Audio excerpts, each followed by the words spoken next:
আমরা আগের আয়াতে আমরা আল্লাহ পাকের সৃষ্টির বৈচিত্র্যগুলো দেখেছি।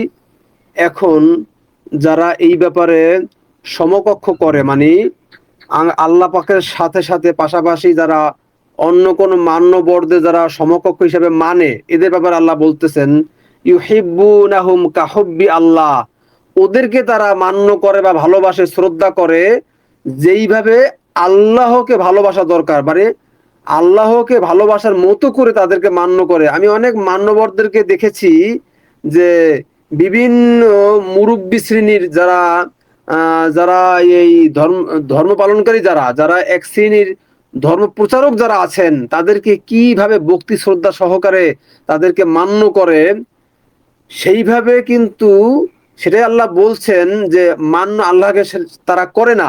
সেটাই আল্লাহ বলছেন তারা আল্লাহ পাকের সমকক্ষ দাঁড় করায়, মানে আল্লাহ পাকে যেভাবে মানা দরকার, যেভাবে ভালোবাসা দরকার, সেইভাবে তাদেরকে ভালোবাসে। ওয়াল্লাযিন আমানু আসাদ্দু হুব্বাল লিল্লাহ, অথচ তারা যারা এই বিশ্বাস অর্জন করেছে, যারা এই কিতাবকে মেনে নিয়েছে, আস্থা অর্জন করেছে, যারা নিরাপদ অবস্থানে এসেছে, তারা যতটা দাবি রাখে, আসাদ্দু যতটা দাবি রাখে হুব্বা লিল্লাহ, ততটা মেনে চলে ভালোবেসে আল্লাহকে।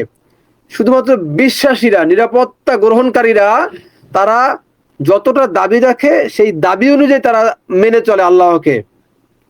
আর যারা সমকক্ষ স্থাপন করে, তারা তো এই ওই মান্যবরদেরকে মেনে চলে আল্লাহকে বাদ দিয়ে।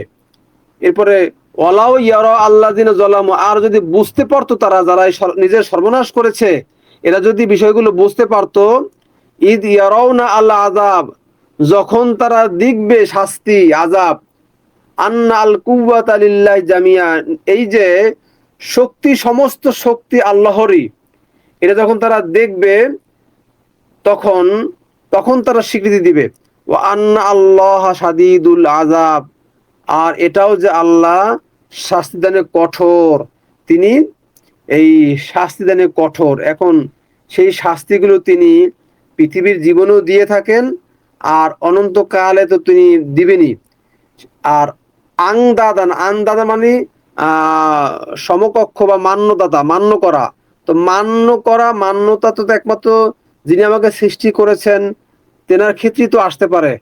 তো সেটাই আল্লাহ বলছেন, মানুষের মধ্যে থেকে কিছু মানুষ আছে যারা আল্লাহ পাকের সমকক্ষতা তারা গ্রহণ করে নিয়েছে।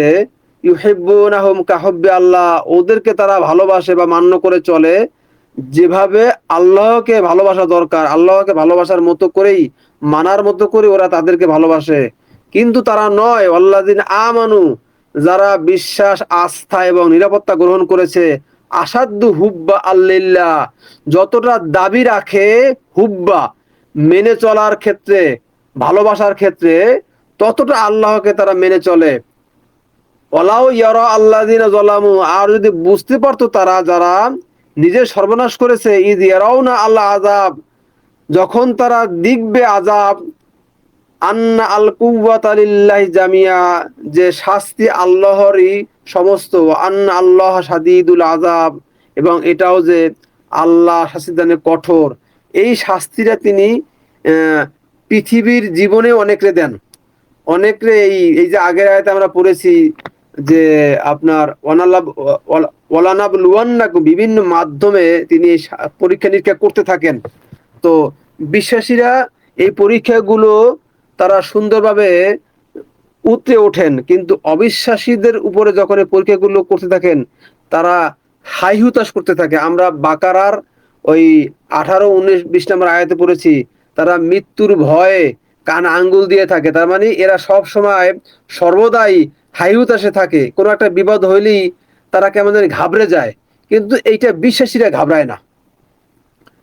এরপর আমরা 166 নম্বর আয়াত পড়বো। ইদ তাবাররা আল্লাযিন ইত্তুবিউ, যখন আলাদা হয়ে যাবে, তাবাররা হয়ে যাবে তারা, এই মান্যবররা, যারা যাদেরকে অনুসরণ করা হয়েছিল, মিনাল্লাযিন ইত্তাবাউ, ওদের থেকে যারা অনুসরণ করেছিল, অনুসারীদের থেকে, অনুগত বা অনুসারীদের থেকে যাদেরকে মান্য করা হতো, তারা আলাদা হয়ে যাবে। ওয়ারাআউ আল আযাব, এবং দেখবে শাস্তি। ওয়াতাকাত্তাআত বিহিমুল আসবাব, আর ছিন্ন হয়ে যাবে তাদের সঙ্গে সমস্ত সম্পর্ক। পরস্পর পরস্পর থেকে যখন আলাদা হয়ে যাবে, এই মান্যদাতারা যখন আলাদা হয়ে যাবে, তখন তারা সমস্ত সম্পর্ক ছিন্ন করবে। অকাল আল্লাযীনা ইত্তাবাউ, 167 নম্বর আয়াতে বলছে, ওই ব্যক্তিরা যারা অনুসরণ করেছিল তারা বলবে, লাউ আন্না লানা কাররাতান, যদি আমাদের কোনো সুযোগ থাকতো, ফানা তাবাররাআ মিনহুম, তাহলে আমরাও আলাদা হয়ে যেতাম তাদের থেকে, কামা তাবাররাউ মিন্না, যেমনি ভাবে তারা আলাদা হয়ে গিয়েছে আমাদের থেকে। তো এটা বুঝি আল্লাহ এটাই বুঝাচ্ছেন যে ওই সময় আলাদা হলে লাভটা কি? আলাদা তো এখন হতে হবে এই পৃথিবীর জীবনে, যে পৃথিবীর জীবনে এই বিষয়গুলো নিয়ে যাদেরকে আমরা মান্য করছি, শ্রদ্ধা করছি, তাদের ব্যাপার, তাদের বিশেষ বিশেষ করে কিছু কিছু বিষয় আমরা দেখি, আমরা যাদেরকে মান্য করি, তারা যখন এই ভুল মেসেজগুলো পড়তে থাকেন, তখন কেমন জানি ওগুলো নিতে মনে চায় না, কিন্তু আবার তাদের ভিতর থেকে ভালো মানার কথাগুলো আছে, সেগুলো আমরা নিতে পারি। আর যেই কথাগুলো আল্লাহ পাক অলরেডি বুঝ দিয়ে ফেলেছেন আমাদেরকে, সেইগুলো মনে মনে আমরা ওই বিষয়গুলো আমরা বুঝে নিতে পারি। তো কাযালিকা ইউরিহিম আল্লাহু আমালাহুম, ওভাবেই তাদেরকে দেখাবেন আল্লাহ তাদের কর্মগুলোকে, হাসারাতিন আলাইহিম, পরিতাপ স্বরূপ, আফসোস স্বরূপ তাদের জন্য, ওমা হুম বিখারিজিনা মিনান নার, আর নয় তারা বহির্গামী, বের হতে পারবে আগুন থেকে। তার মানে ওই অনন্তকাল শাস্তির কথা এখানে বলছেন, ওখান থেকে বের হওয়ার কোনো সুযোগ থাকবে না। তখন যেহেতু কর্মগুলোকে সব পরিষ্কার করে দেখানো হবে, তখন আর কোনো সুযোগ থাকবে না। এই জন্য আহ, এই পৃথিবীর জীবনে ভাবা, আয়াতগুলোকে চর্চা করা, গোপন না করা, আয়াতগুলো সালাত করা, আয়াতগুলো সবরের সাথে পালন করা, মেনে চলা, তাহলে এই আয়াতগুলোর ভিতরে আমরা আহ, কয়েকটি পেলাম যে লানাতুল্লাহ, অভিশাপ কাদের উপরে, আমরা অভিশপ্ত হব না, আর সৃষ্টিকর্তার ক্ষেত্রে আমরা সমকক্ষ স্থাপন করবো না। তার মানে আমরা অন্য ব্যক্তিদেরকে, তাকে যতটা মান্য করা দরকার সেই মান্যটা আমরা অন্য ব্যক্তিদের করব না। এবার আমরা পড়েছি আল্লাহ পাকের কিছু সৃষ্টির ব্যাপারে তিনি বলেছেন যে আকাশ পৃথিবী সৃষ্টির মাঝে এবং রাত দিনের পরিবর্তন, এবং নদী সমুদ্র বন্দরে যে যানবাহনগুলো চলে সেগুলো মানুষের উপকারে আসে, এবং আকাশ থেকে তিনি বৃষ্টি অর্পণ করে তিনি এই জমিনটাকে জীবিত করে তিনি এখানে ফল ফসল উৎপাদন করে জীবিকা ছড়িয়ে দেন। আমরা পাশাপাশি এটাও নিতে পারি যে জ্ঞান অবতীর্ণ করে তিনি এই মরা মানুষগুলোকে তিনি জীবিত করে তোলেন।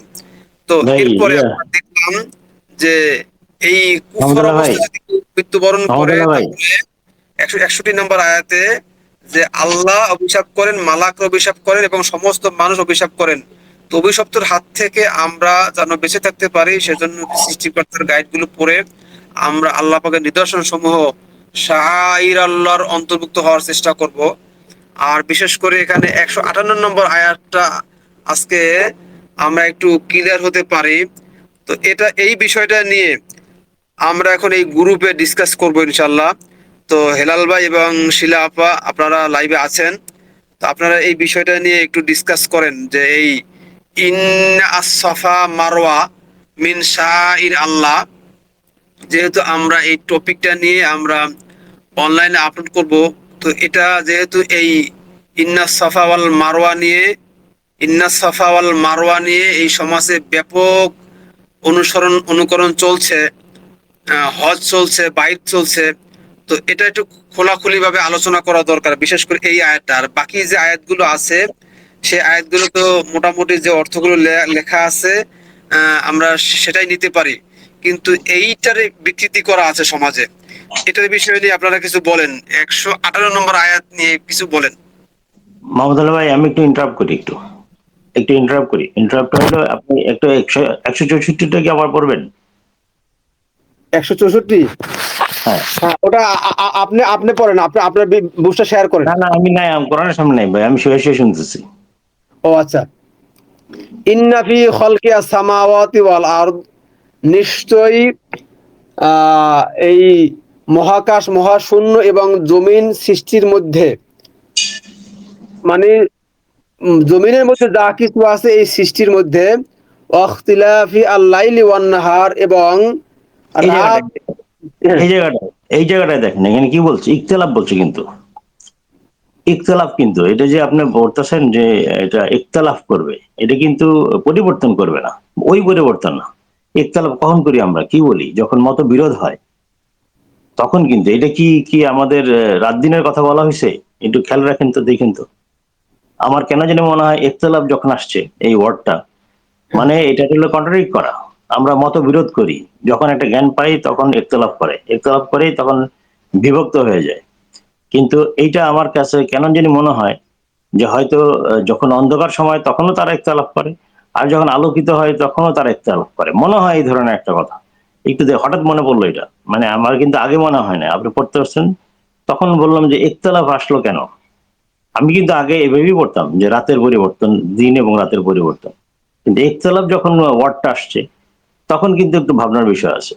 এটা একটা। আর একটা হলো এই যে বলতেছেন যে আহ, এই শিপটা যেটা যেটা হলো এই নদীতে অথবা সাগরে ভেসে বেড়ায়, এই যে এই কথাটা যে বলতেছে, কোন সাগর এটা? তাহলে আকাশ কেন বললো না? আকাশে তো আকাশচারী যারা আছে, এই যে আকাশে যে এখন উড়োজাহাজ গুলো ঘুরতেছে, এটা নিয়ে কেন তাহলে বললো না? আল্লাহ তাআলা শুধু জাহাজের কথাই বলবে, অন্য কথা বলবো, আকাশের কথা বলবে না? যে নাকি আর আল্লাহ তাআলা তো জানতেনই সবই হবে, আল্লাহ তাআলা সবই জানতেন, পরবর্তীতে কি হবে, এখন কি হচ্ছে এবং পরবর্তীতে কি হবে, আরো 100-1000 কোটি বছর পরে কি হবে। তাহলে এটা কিন্তু আসলে সিম্পল যে জাহাজের কথা আমরা বলি, অথবা এই যে যেই নদী মানে নদীতে যা চলে অথবা সাগরে যা চলে, এইটাই কি বলা হয়েছে, নাকি এটা জ্ঞানের কথা বলা হচ্ছে? একটু ভাবেন তো পারলে, যদি সম্ভব হয়। ঠিক আছে, অন্য বিষয়ে যদি কথা বলতে চান বলতে পারেন, কিন্তু এইটা বিষয়ে যদি বলতে চান তাহলে একটু বলতে পারেন যে ইখতালাফ করলো, আর একটা হলো যে শিপটার কথা বলা হয়েছে, এটা কোন সাগর, কোন নদী, এটা কিসের নদী, এটা কি জ্ঞানের নাকি অন্য কিছু? ধন্যবাদ ভাই। আচ্ছা, এই আমাদের সিনিয়র দুই আপা আছেন, সুলতান আপা, নিগার সুলতান আপা এবং শিলা আপা, আপাদের কি এই 164 নম্বর আয়াত নিয়ে রিসার্চ করা আছে? মানে ভিন্ন যে অর্থটা ভাবার ব্যাপারে আমাদের হেলাল ভাই শেয়ার করলেন, এটা একটা সুন্দর অর্থ। এটা নিয়ে কি আপনাদের কি কোনো আছে, জানা আছে এটা অর্থটা কি হতে পারে? তাহলে আমরা এই আলোচনায় সেটাই শেয়ার করলাম এই আয়াতটা পড়ার মাধ্যমে।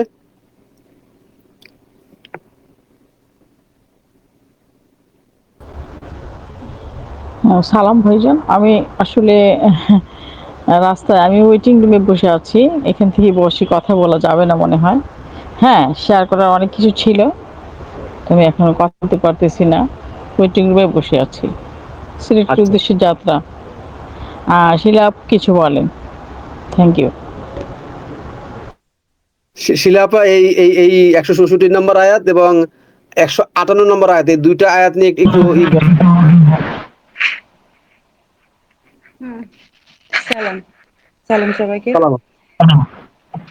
ভাইয়া, আহ, আমি আসলে সরি, আমি জয়েন করলাম। আমি আসলে আপনার আগের যে পড়াটা ওইটা আমি শুনতেছিলাম ভোরবেলা থেকে। তারপরে আবার এখন তো জানেন চাকরি করি, সময় হয়ে যায়। আমি সবকিছু গুছাই আমি গোসল করতে চলে গেছিলাম। আমি এই যে এই আচ্ছা, আচ্ছা, মাত্র ধন্যবাদ। এসে বসলাম, গোসল সেরে আপনাদের আবার এসে বসলাম এখানে। হ্যাঁ, তো আমি হেলাল ভাইয়ার ইয়েটা শুনলাম। ওনার ওনার যে বুঝ, এটা উনি শেয়ার করলেন। আমার কাছে অনেকটা মনে হয়েছে যে ভাইয়া যা বলতে চাচ্ছেন, ভাইয়া যে বুঝ, আপনি যেটা বলছেন, ভাইয়া যেটা বললেন, আবার আপনি তো আক্ষরিক অর্থেই বললেন, আর ভাইয়া তো হচ্ছে একটা বুঝ নিয়ে ইয়ে করে বললেন। তো আমার কাছে আম, ভাইয়া যেটা বললেন, হেলাল ভাইয়া, ওইটাতে আমরা দেখতে, মানে আমাদের ওই বুঝটা ওই দিকে আমরা মনে হচ্ছে যেন নিতে পারি। মানে নিতে পারি কি, যে আল্লাহ তাআলা তো এখানে থেকে বলছে না যে বর্ষণ কি করেন আঞ্জালা, সবসময় কিন্তু উনি জ্ঞান হেদায়েত বর্ষণ করেন। উনি বৃষ্টি বর্ষণ করেন, এই কথাটা আসলে মানে আমরা এমনি কি অর্থে নিই? আমরা তো এই অর্থে নিয়ে নিয়ে তো অনেক আয়াত আমরা ভুল ব্যাখ্যা বা ভুল বুঝে বসে আছি। আল্লাহ সব সময় আল্লাহ বর্ষণ করেন তার উপর থেকে, উচ্চ স্তর থেকে জ্ঞান, আল্লাহ তাআলার হেদায়েত, বুঝ, হিকমা, যে আল্লাহ তাআলা যে আয়াত আমাদের সামনে দিয়েছেন তার কিতাবে, তার বুঝ নাজিল করেন। তো আমার কাছে মনে হচ্ছে এই ধরনেরই হয়তো হবে। আমি এখনো জিনিসটা পুরা ডিটেলস কিন্তু পড়ি নাই। ভাইয়া বুঝ শেয়ার করলেন, আপনিও যে বললেন, এইভাবেই আমি এখন আছি। এখনো আমার মানে আমি আমারটা, আমার বুঝটা আমি এখনো বলতে পারছি না। আর ভাইয়া আপনি যেটা বলছেন ১৫৮ নম্বর যে ছাপা মারোয়া নিয়ে। ছাপা মারোয়া নিয়ে আমারও প্রশ্ন যে আমি কিন্তু অন্যান্যগুলা আ মোটামুটি একটু আমার বুঝে আসছে। আরাফ নিয়ে যে আরাফাতের ময়দান বলে ওইটা নিয়েও আসছে বুঝটা একটু। কিন্তু ছাপা মারোয়া আ এইটা কি বলছেন?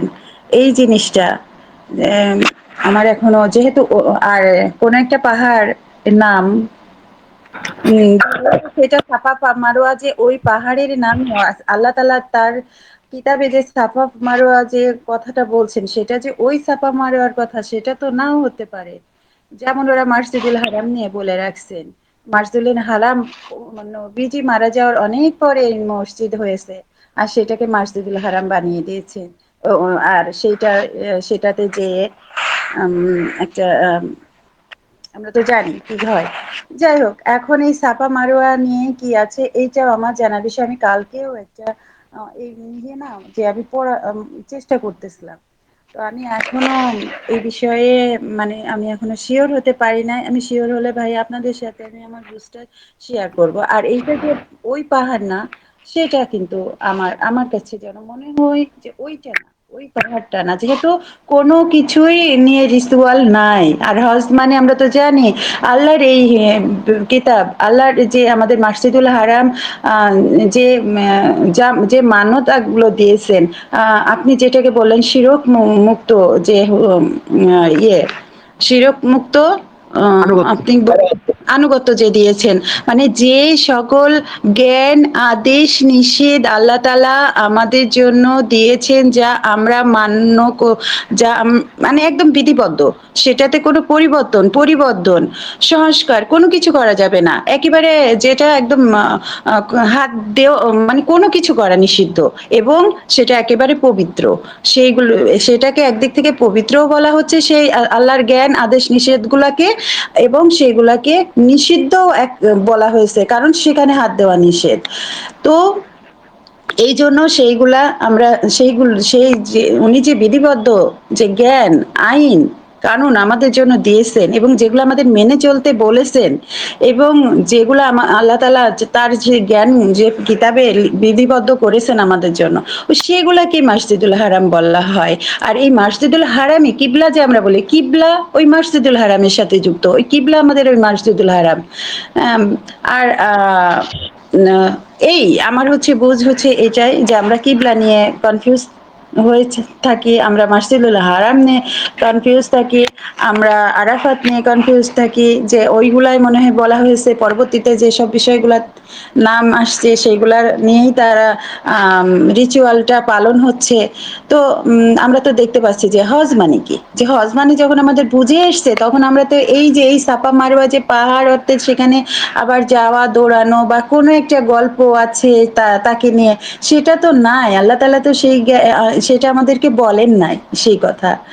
আর যার কাছে যে সালামুন আল্লাহ ইব্রাহিম, যার জন্য আমাদের এই হজ, যার কাছে যে যাকে আল্লাহ তাআলা হজের ঘোষণা দিতে বলেছেন তার কাছে যাবে, এবং সেই আল্লাহ তাআলার এই বাইত মানে আল্লাহর যে পরিকল্পনা, যে বাউন্ডারিজ, এই যে বললাম মসজিদুল হারাম যেগুলা, এইটা নিয়েই হবে সেখানে হজ।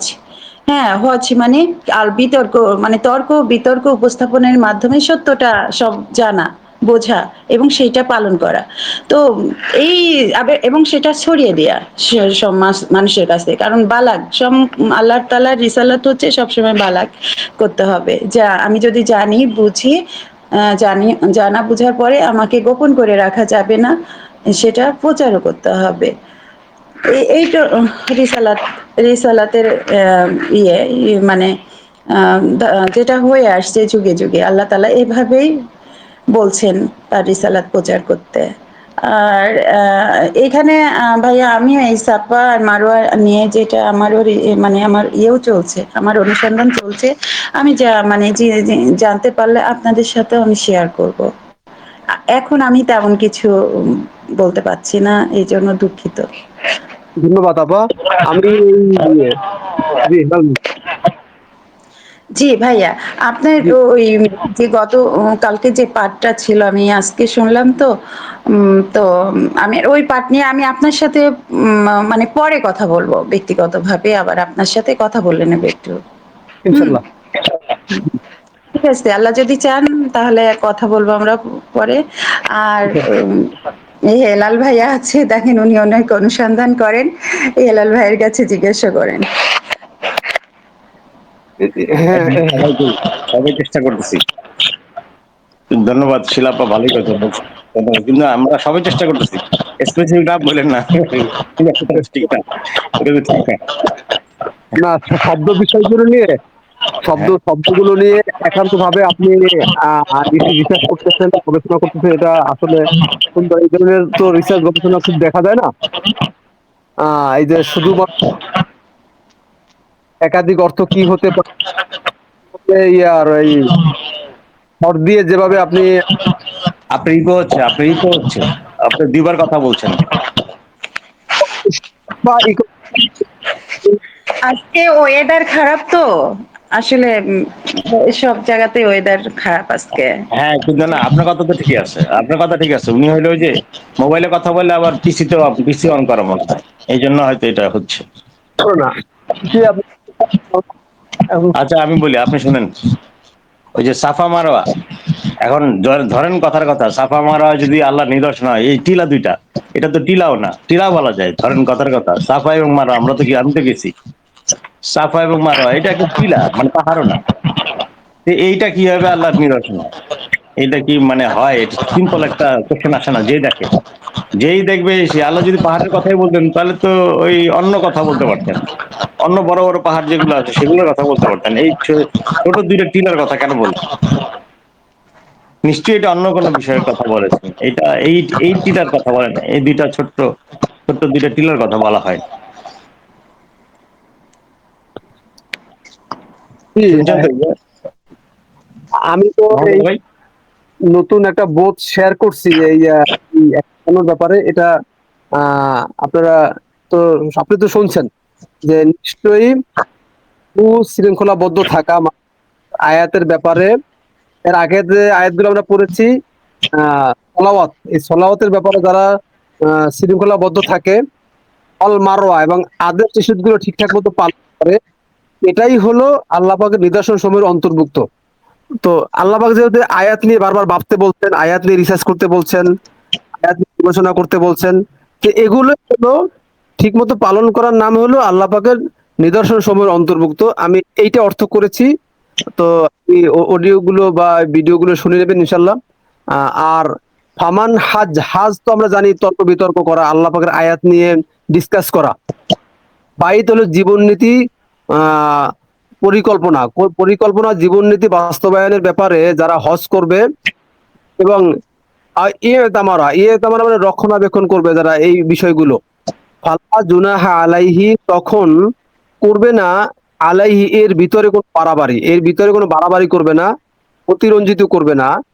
আন ইয়াতাওয়াফা বিহিমা, এইটার অর্থ আমরা কি নিতে পারি? এটা কি আমরা সফা আর মারোয়া, এই সুশৃঙ্খলাবদ্ধ থাকা, নিদর্শন নিষেধগুলো পালন করা, এই দুটোতে বারবার প্রদক্ষিণ করা, বা অন্তর সাথে এই বার্তাগুলোকে সাথে কানেকশন করে, এই দুটোর সাথে সংমিশ্রণ করে সুন্দর করে ফুটিয়ে তোলা, এটা হবে কিনা?